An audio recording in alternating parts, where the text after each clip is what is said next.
Well, it's a new decade, but just because it's the 2020s decade, that doesn't mean it's too late to make my best and worst films of the 2010s. 2010 to 2019. Now, I want to take my time with both the best and worst of the decade and really think about this before I even decide to create a video about this. And I've picked 10 favorites, 10 least favorites, but let's just start it off with my favorite films of the decade. And before I get started, to be sure in the comment section down below to tell me some of your favorite movies of the last decade. Do you agree or disagree with some of mine? And be sure to follow all my social media links in the description down below, as well as hit that subscribe button for more Epictastic stuff coming as well. And also, if you want to donate any money to the channel, you message me privately on Gmail, and I will send you my my my chime approval number for you to do that. But with that being said, let's get started with my best movies of the 2010s. Making this was tough, but I picked some good ones, and there are some controversial ones here, even honorable mentions. So before I get into those top 10 movies of the decade, I do have these honorable mentions. Captain Marvel, controversial MCU movie, but I personally like it. Godzilla 2014, the movie that got me back into the Godzilla craze. Star Wars The Force Awakens. Say what y'all want about it, I personally like it. Prometheus. Spider-Man Homecoming. Skyfall. Disney's Frozen. I almost really wanted to put this in my favorite movies of the decade because how much of a surprise this was. But however, there was another animated film that surprised me even more. X-Men Days of Future Past, Tron Legacy, David Fincher's American version of The Girl with the Dragon Tattoo, and Wonder Woman. Another movie I really wanted to put on here, but it just couldn't fit the list. But what did make my list are these 10 movies. Number 10 is Room. This came out in 2015, and it was a really great film, and it shows why Brie Larson is a very talented actress. A lot of people will look at Brie Larson with the Captain Marvel comments that she said and be like, no, she's a terrible actress. She shouldn't have won the Oscar. And she won Oscars and a Golden Globe for her performance, and the performance is well deserved. Is it the most easiest movie to watch? No. Does it get sad at times? Yes, it gets really sad at times. But the performances were really great. Brie Larson and Jacob Tremblay and a lot of the performances. I thought Lenny Abraham's direction was really nice. I thought the story was well told for a movie being based on a book by the writer or the author, and A24 really delivered here as far as this film goes. Room is just one of those movies that you can't watch it every day, but I would say you can rewatch it if you feel like you want to watch a film with Brie Larson. And this is a movie I definitely will be going back to. Number 9, 12 Years a Slave. For the longest time, I did not watch 12 Years a Slave when it came out, and I held off almost until the end of the decade to watch this movie. And the reason why I held off so long from watching 12 Years a Slave was because of the slavery subject matter and because of its overly cruelty moments. And I just had to give myself some time before I even chose to watch 12 Years a Slave, because this is a movie that not everybody is going to watch again. And it only took me until 2018 of Christmas break to get to watching 12 Years a Slave, and I get the praise that 12 Years a Slave has gotten. Chiwetel Ejiofor, Benedict Cumberbatch, Paul Dano, Alfred Woodard, Lupita Nyong'o, who should have gotten an Oscar for Jordan Peele's Us, but unfortunately, it got snubbed. All great performances in here. The story is not the easiest story to watch, and you are not going to find yourself saying, hey, let's put on 12 Years a Slave every day. But when I watched this movie, and I will be reviewing this for Black History Month next month. So, 12 Years a Slave, considering the fact I was nervous going into this one, I came out watching this movie on DVD, pleasantly surprised with 12 Years a Slave, and I'm kind of glad I watched it, but at the same time, I'll have to watch this again when I'm in the right mood because of the slavery moments. Number 8, Blade Runner 2049. Now, this was a sequel the 30 years in the making to the original Blade Runner in 1982, which I love.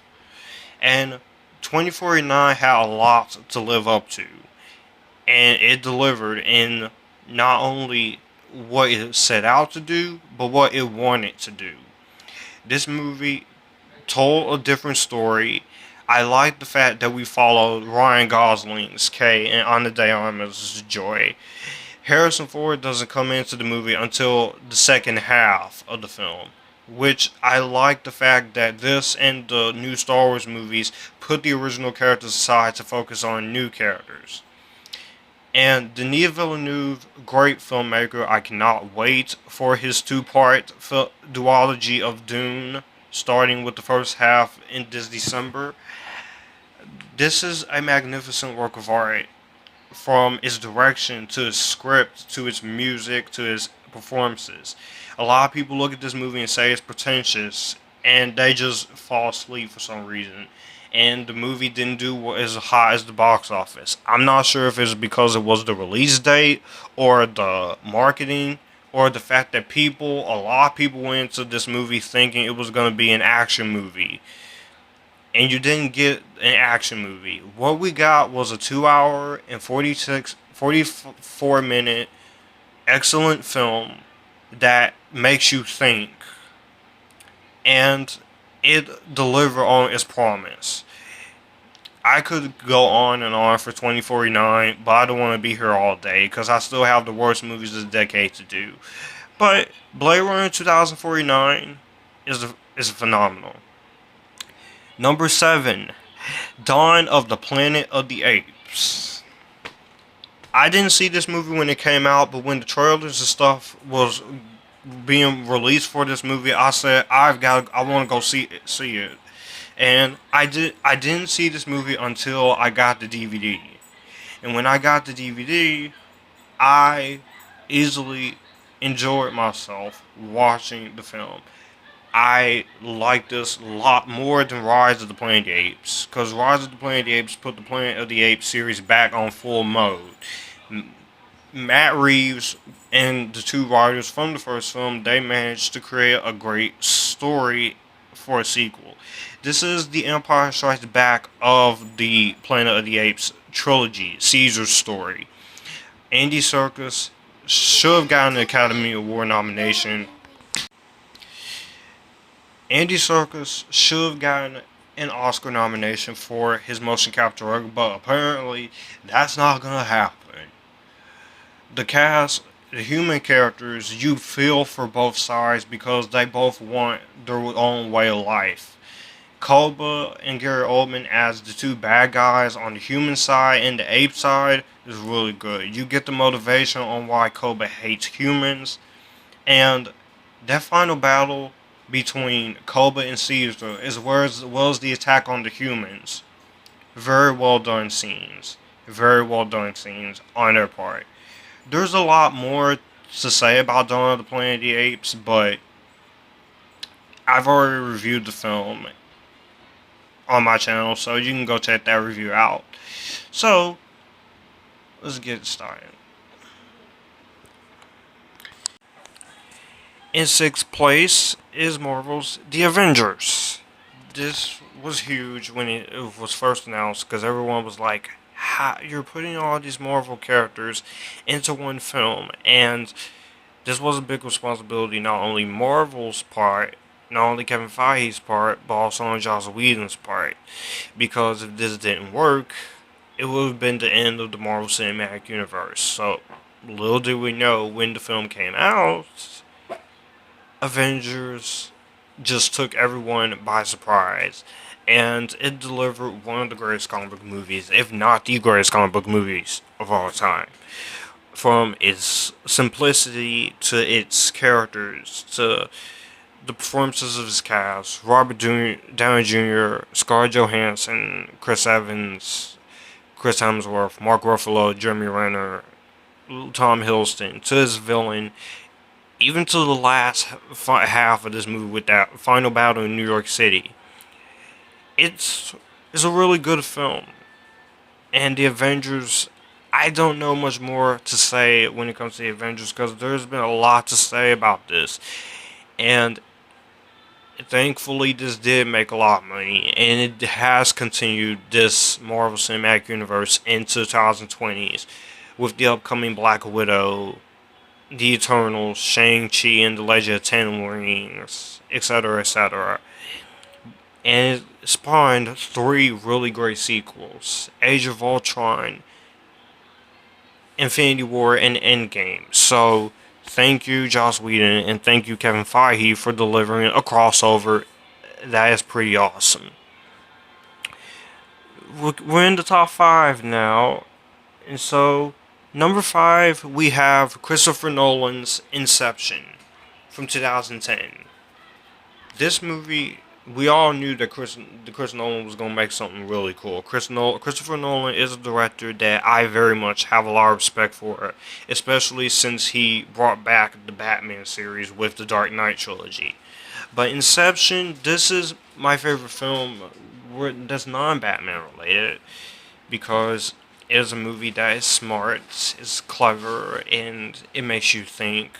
Some people will say that it makes your head hurt, but because of all the mind trippy things that goes on, and I admit it, I did get a little confused when I first watched Inception on cable, but the mind trippy scenes and the idea of your mind being at the scene of the crime was pretty nice to go in that direction. And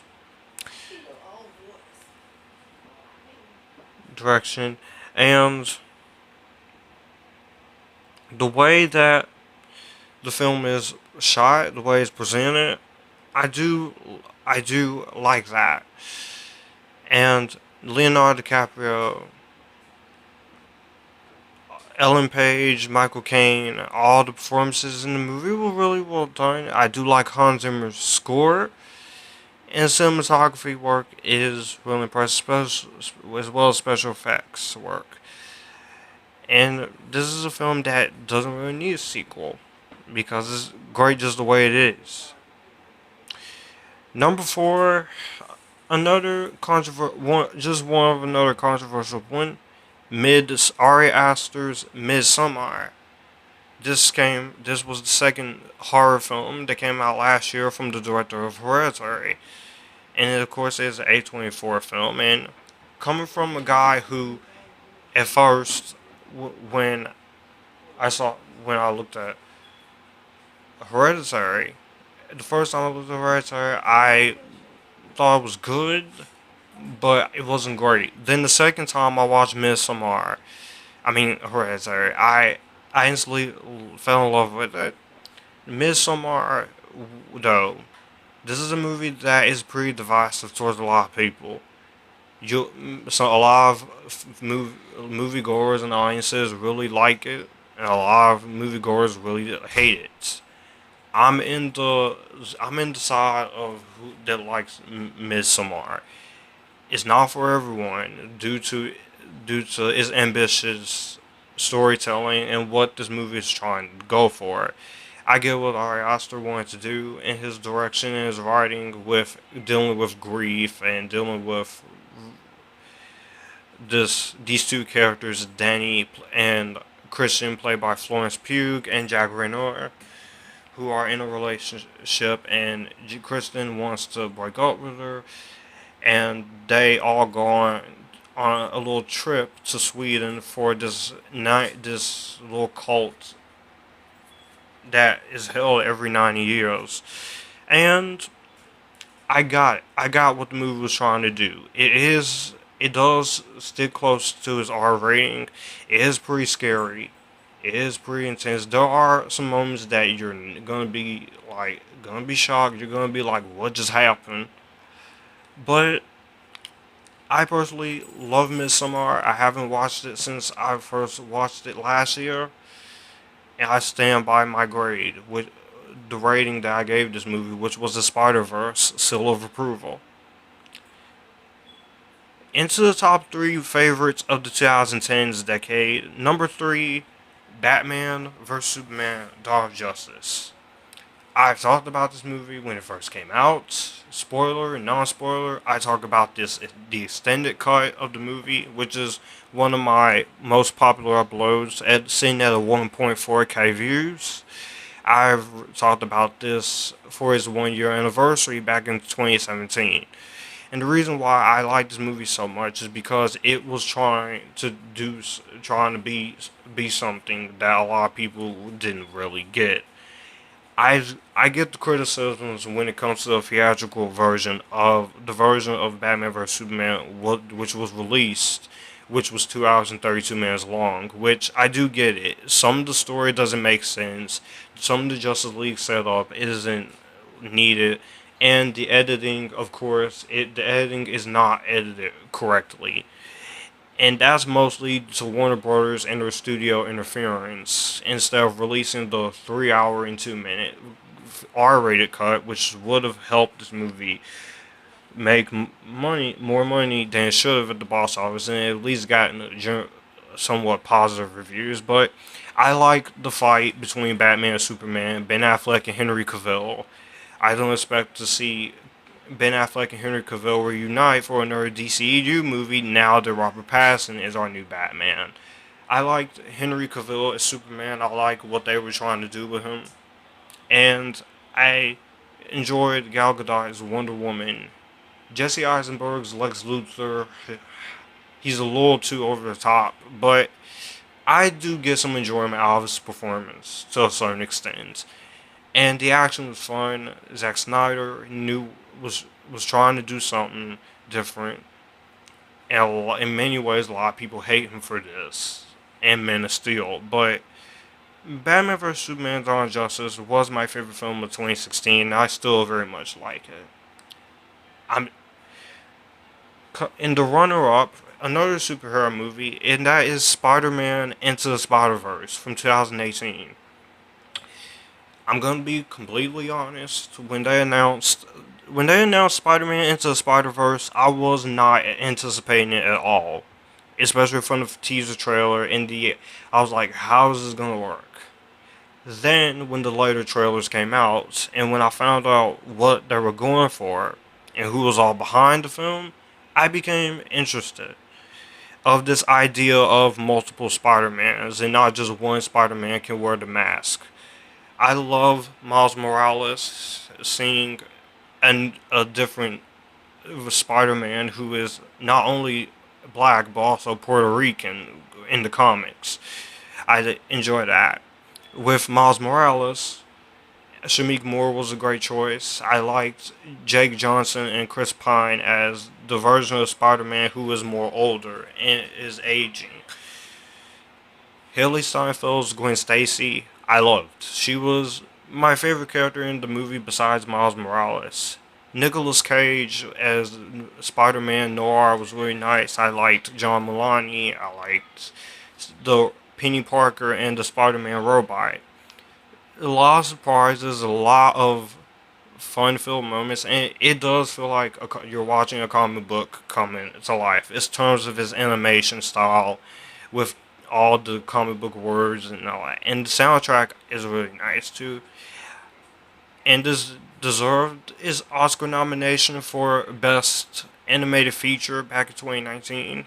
I'm very happy this and Black Panther got some Oscar nominations, which has put a smile on my face. And Spider-Man Into the Spider-Verse 2, I do have to wait till 2022, but Spider-Verse 2 should be fun. But for my favorite movie of the last decade, it's no secrets. Harry Potter and the Deathly Hallows Part 2. Come on, now. You really expected me to make a best of the decade and not include Harry Potter on here? When this was coming out in 2011, this was huge for me, especially because I am one of the biggest Harry Potter fans out there.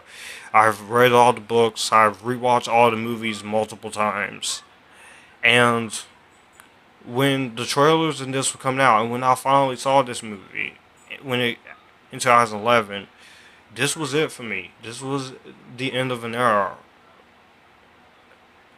until Fantastic Beasts and Where to Find Them came out in 2016. But Deathly Hallows Part 2 did exactly what it set out to do. It picked up from Deathly Hallows Part 1, which was a slow burn, but I perfectly loved it.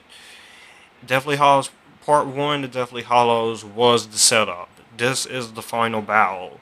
And it reminds me a lot of Return of the King and Avengers Endgame, which also took notes from both Return of the King and this movie.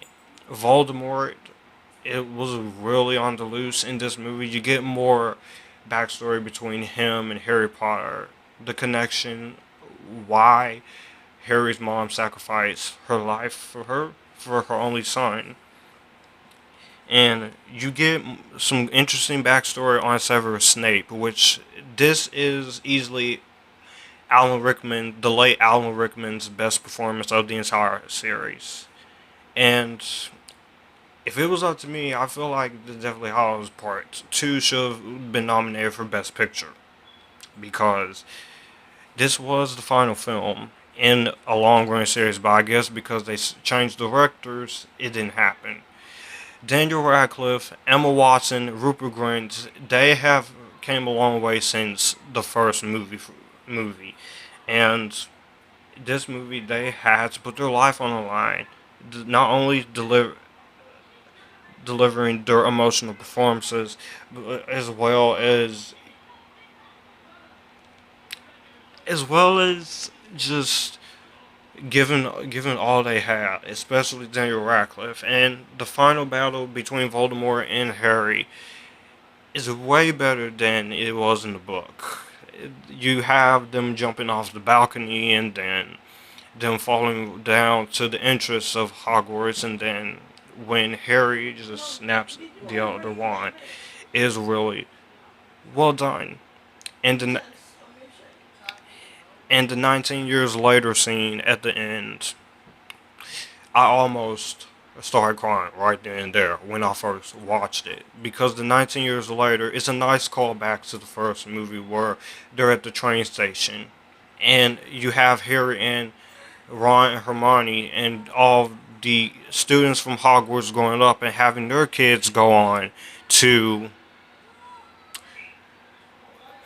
Hogwarts. And Deathly Hallows Part 2 was just so satisfying. I can talk about Deathly Hallows Part 2 for hours, but those are some of my favorite movies of the 2010s.